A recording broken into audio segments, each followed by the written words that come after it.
नमस्कार, welcome friends. PSA master की व्यापार की समझ सीरीज में आज हम व्यापार से एक बहुत बड़ी रिलेटेड चीज पर बात करने जा रहे हैं, जिसका नाम है गुड्स एंड सर्विस टैक्स, जिसको राहुल गांधी जी ने गब्बर सिंह टैक्स भी कहा। और मैं हर व्यापारी को देख रहा हूं, वो जीएसटी में फंसा पड़ा। आप जिससे मिलो साहब जीएसटी, अरे जिसको पूछो जीएसटी का नोटिस आ गया। मैंने कहा भाई ये क्या हो रहा है। तो इसमें मैंने सोचा है चार्ट अकाउंटेंट है जो जीएसटी के स्पेशलिस्ट हैं, श्री कृष्ण कुमार श्रीवास्तव, ये बड़े माहिर हो गए जीएसटी में, क्योंकि 2017 में जीएसटी आया, तब ये सीए कर रहे थे, उसी बीच में सीए हुए, पढ़ते पढ़ते इन्होंने सब चीज डेवलप कर दी। देखो हम तो बहुत पुराने सीए, 35 साल पुराने, तो हमें तो ज्यादा जानकारी है नहीं आज के मॉडर्न जमाने की, डिजिटल वर्ल्ड की। यही लोग रिटर्न फाइल करते हैं, केस लड़ते हैं। अभी बता रहे थे कोई शिमला में एक केस है इनके फ्लेक्सी क्लाइंट का, बड़ा इंटरेस्टिंग केस है। तो जीएसटी में बार बार सर्कुलर आ रहे हैं, बार बार चेंज हो रहे हैं, पोर्टल में चेंज हो रहे हैं। 8 साल हो गए, आज तक जीएसटी का प्रोसेस प्रोसीजर नहीं बना। देश का व्यापारी कहां जाए, करे क्या देश का व्यापारी, बताओ, परेशान है। आज हम कृष्ण कुमार श्रीवास्तव जी हमारे स्टूडियो में आए हुए, आज हम इससे बात करेंगे। कृष्ण कुमार श्रीवास्तव जी, कृष्ण जी नमस्कार, वेलकम। आप बताइए जीएसटी में आपको क्या, व्यापारियों की क्या परेशानी। एक परेशानी तो होगी जब आप फाइल करते हैं, आपको प्रॉब्लम आती होगी। एक परेशानी है जो बिजनेसमैन आपसे कहते होंगे ये कैसे हो गया। एक जो नोटिस जाते रहते हैं 30 दिन, भरमार आ गई नोटिसों की बाढ़ आ गई, व्यापारी बेचारा सुबह उठता एक नोटिस जीएसटी का देखता। तो इस सब में क्या है, क्या आपका अनुभव, क्या बताओ। सर ये बेसिक, क्योंकि हर रोज नई नई अमेंडमेंट्स आती हैं, सरकार कुछ ना कुछ लॉ चेंज कर देती है, तो वो इनकॉर्पोरेट होते हैं। टैक्स पेयर्स को तुरंत पता नहीं चलता, उनको नॉलेज नहीं होती, तो वो फंसे रहते हैं इन सब चीज़ों में, वो काम पे ध्यान नहीं दे पाते।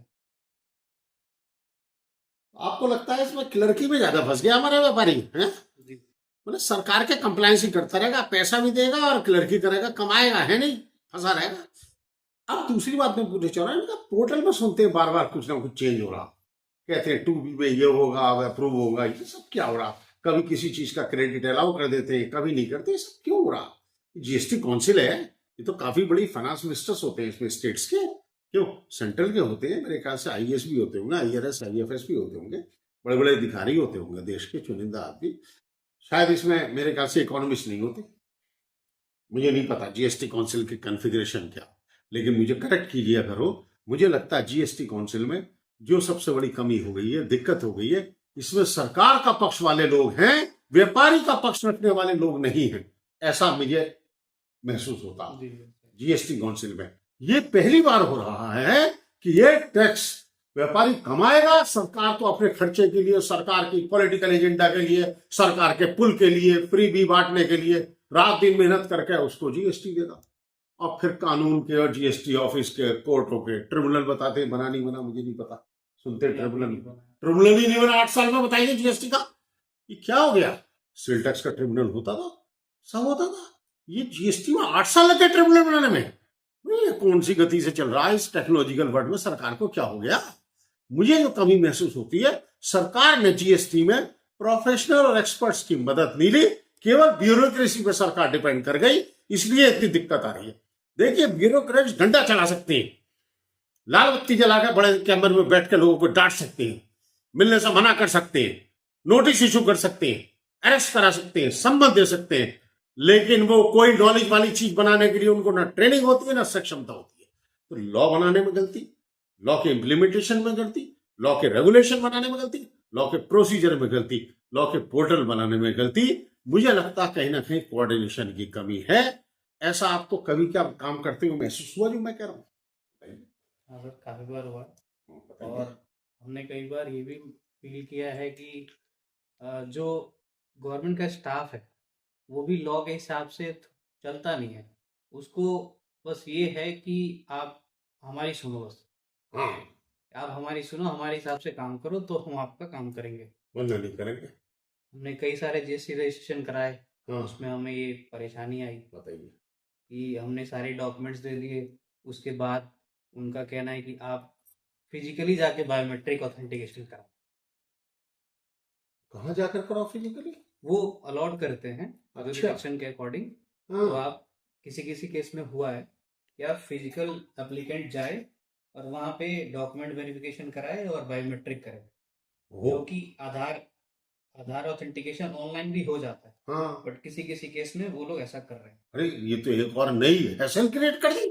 अरे स्पीड एक्सीलेटर चाहिए देश को, स्पीड बैरियर नहीं चाहिए हमें, स्पीड ब्रेकर नहीं चाहिए हमें, स्पीड एक्सीलेटर चाहिए। कंट्री को ग्रो करना, मोदी जी के विजन को पूरा करना, 2047 में डेवलप करना है, तो हमें स्पीड एक्सीलेटर चाहिए। ये तो स्पीड बैरियर बढ़ रहे हैं। और कोई साहब मुझे बता रहा था आजकल वो इंस्पेक्टर आता है, व्यू करता, कहता बोर्ड ठीक नहीं बना, ये ठीक नहीं बना, ये ऑफिस नहीं है, कॉमर्शियल प्लास नहीं है। क्या व्यापार आदमी डोमेस्टिक घरेलू व्यापार नहीं होगा? क्या महिलाएं घर में बैठ के कोई काम नहीं कर पाएंगी? अगर वो बड़ी कंपनी का कुछ छोटा मोटा काम लेकर घर में रोजी रोटी बच्चे पालना चाहती है, तो उसको क्या कमर्शियल ऑफिस लेना अथॉरिटी में है 20,000 रुपए स्क्वायर फीट का? इसका मतलब तो आम आदमी, गरीब आदमी तो व्यापार ही नहीं कर पाएगा, कॉमन सिटी में तो व्यापार ही नहीं कर पाएगा। ये क्या बात हो रही है आजकल? ऐसी कोई समस्या आपको महसूस हुई कभी? बताइए, क्या दो चार अनुभव बताइए। एक बार फिर से बताएंगे। कि जो इंस्पेक्टर आता है वो कहता है कॉमर्शियल प्लेस नहीं है, यहाँ बोर्ड नहीं है, ऑफिस नहीं है, कंप्यूटर नहीं है, स्टाफ नहीं है, आप जीएसटी कैसे ले सकते हो? ये क्या सवाल आ गया? हाँ सर, ये भी केस सुने हैं, मतलब हमारे साथ भी एक बार हुआ है। एक क्लाइंट का हमने 3 बार रजिस्ट्रेशन अप्लाई किया, हाँ, ऑफिसर ने 2 बार रिजेक्ट कर दिया, क्योंकि हम उसे खर्चा पानी नहीं दे पाए उसके उसके हिसाब से। समस्या यहाँ निकली। ओहो, ये तो रजिया कहीं छुपी बैठी थी ये अपनी वाली। तो क्या ये ब्यूरोक्रेटिक बैरियर्स इसलिए क्रिएट करे जा रहे हैं?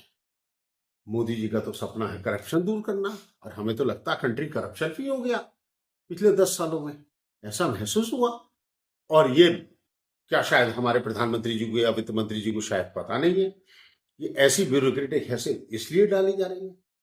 मेरे को तो आश्चर्य होता है कि goods and service tax officer का काम गुड्स एंड सर्विसेज टैक्स का काम करना, जो कि एक वैल्यू एडेड टैक्स है। He should be specialist in value addition field, he should not be expert in real estate field. Commercial है या रेजिडेंशियल है, ये तो रियल एस्टेट वालों का काम है, म्यूनिसिपैलिटी का काम है, तुम्हारा काम कहाँ है? दूसरी बात, जहां तक सवाल है तीसरा एक जो आपने, मेरे को लगता है जो ऑब्जेक्शन है, लॉ के हिसाब से नहीं हमारे हिसाब से चलो। इसका मतलब जीएसटी के ऑफिसर्स को अभी तक जीएसटी की ट्रेनिंग नहीं दी गई, क्योंकि कस्टम एक्साइज वाले जीएसटी में आ गए, वो तो बड़े गरम गरम हो गए थे, एकदम खमखा रहे थे। फिर स्टेट वाले सेल टैक्स वाले आ गए, अब उनको इसका मतलब पता नहीं है, तो वो कहते हैं जो हमें समझ में आ रही वो करो वरना जाओ। ये तो बड़ी बाधा का सवाल है। देश की इकोनॉमी को तो जीएसटी चला रहा है, और जीएसटी बिना व्यापारी के हो रहा है क्या? है? और मैंने भी सुना कभी इनपुट इसका बंद कर देते, कभी आउटपुट ये कर देते, कभी कहते 2B में अप्रूवल, कभी 3B। ये क्या हो रहा है? समझ नहीं आ रही मेरे को तो बात। सर ये सब वही अमेंडमेंट करते हैं और फिर से क्या इनको लॉ बनाना नहीं आया? अरे दिक्कत है तो बताएं, हम सब हमारा इंस्टीट्यूट सॉल्यूशन ढूंढ के देगा उनको। सही है ना। क्या ये सी इंस्टीट्यूट की हेल्प नहीं ले रहे? कॉस्ट अकाउंटिंग इंस्टीट्यूट की हेल्प नहीं ले रहे? काउंसिल में रिप्रेजेंटेटिव नहीं होगा। हाँ, मुझे आश्चर्य है, ऐसा कैसे हो सकता है जीएसटी काउंसिल में बिना चार्टर्ड अकाउंटेंट के जीएसटी काउंसिल काम कर ले? अगर ऐसा कर रहा था तो बिल्कुल गड़बड़ हो जाएगा सब। ये तो जो व्यवस्था जिसके लिए वर्ल्ड में चार्टर्ड अकाउंटेंट बनाए, वो ही कॉन्सेप्ट खत्म हो गया। चार्टर्ड अकाउंटेंट बने ही इसलिए थे कि सरकार की तरफ से ब्यूरोक्रेसी और जनता और बिजनेसमैन की तरफ से फाइनेंशियल और इकोनॉमिक मैटर पर चार्टर्ड अकाउंटेंट हिसाब बनवाएंगे, तो वो ही पर्पस था सीए का। अगर चार्टर्ड अकाउंटेंट्स नहीं है जीएसटी काउंसिल में तो बहुत दिक्कत है। ये तो हम बात करेंगे ना इंस्टीट्यूट में बड़े सीनियर लोगों से, काफी सीनियर लोग हमको जानकारी में हैं, बात करेंगे ऑफ दी और ऑन दी रिकॉर्ड। भाई जीएसटी काउंसिल में तो सीए इंस्टीट्यूट का मेजर से होना चाहिए है, बिना इनके रिकमेंडेशन के लॉ में कैसे चेंज हो सकता है? ये तो इकोनॉमिक बिजनेस इफेक्ट हो जाएगा। ओहो, इसीलिए फैक्ट्रियां नहीं चल रही हमारे देश में, मैन्युफैक्चरिंग भागता जा रहा है। अब हमारे को समझ में आ रहा कि रियल एस्टेट के दाम क्यों बढ़ रहे हैं। हो, क्योंकि व्यापार से पैसा निकल के रियल एस्टेट में लग रहा। आप 10 करोड़ प्रॉपर्टी में लगाओ, 2 साल में डबल कर लो। 10 करोड़ की फैक्ट्री लगाओ, मैं जीएसटी का ऑफिस चक्कर लगाते रहो, फिर 10 करोड़ डूबोगे अपना छोटी मोटी नौकरी करो। ऐसी व्यवस्था तो बड़ी दिक्कत हो जाएगी। खैर, हमें उम्मीद है हमारे सीए भाई, वकील भाई, आईसीडब्ल्यू भाई, प्रोफेशनल्स और सरकारी बड़े अधिकारी, काफी लोग उसमें इंटेलिजेंट भी होते हैं और अच्छे एक अप्रोच रखते हैं, और सरकार में थोड़े नेता अब तो कम रह गए हैं सरकारों में। पुराने जमाने में होते थे बुद्धिजीवी लोग सरकारों में आते थे, आजकल तो डंडा ठोक लोग ज्यादा आ रहे हैं सरकारों में, क्योंकि जनता भी हमारी पार्लियामेंट में उन्हें भेज रही है, बाहुबली को या उनको जिन पर पैसा है या रुतबा है उनको कम भेज रही है, जो कि लॉ की समझ रखते हो, जो कि देश की इकोनॉमी की समझ रखते हो, वो हमारे पार्लियामेंट से गायब है। इससे तो थोड़ी दिक्कत तो है, लेकिन आशावान रहेंगे हम, क्योंकि जब हमारे प्रधानमंत्री जी ने इतना बड़ा सपना लिया है तो 2047 में भारत को विकसित बनाता है, तो मेरी अपील है प्रधानमंत्री जी इस पर जो बड़ा ध्यान रखेंगे और सीए इंस्टीट्यूट भी इस बात को उठाएगा। जीएसटी की समस्याओं के समाधान के लिए चार्टर्ड अकाउंटेंट इंस्टीट्यूट को, कॉस्ट अकाउंटेंट इंस्टीट्यूट को और कंपनी सेक्रेटरी इंस्टीट्यूट को थोड़ा आगे फॉरवर्ड खेलने का मौका दिया जाए और हमारे व्यापारियों की समस्या समाधान। थैंक यू कृष्णा जी, आप हमारे स्टूडियो में आए, आपने प्रैक्टिकल डिफिकल्टी बताई, आपने जो चीजें बताई उससे हम समझ रहे हैं ये ग्राउंड की प्रॉब्लम है, ये वार रूम की नहीं बल्कि वार फील्ड की प्रॉब्लम है। वार रूम में बैठ के और वार फील्ड में चल के दोनों चीजों में बड़ा अंतर होता है।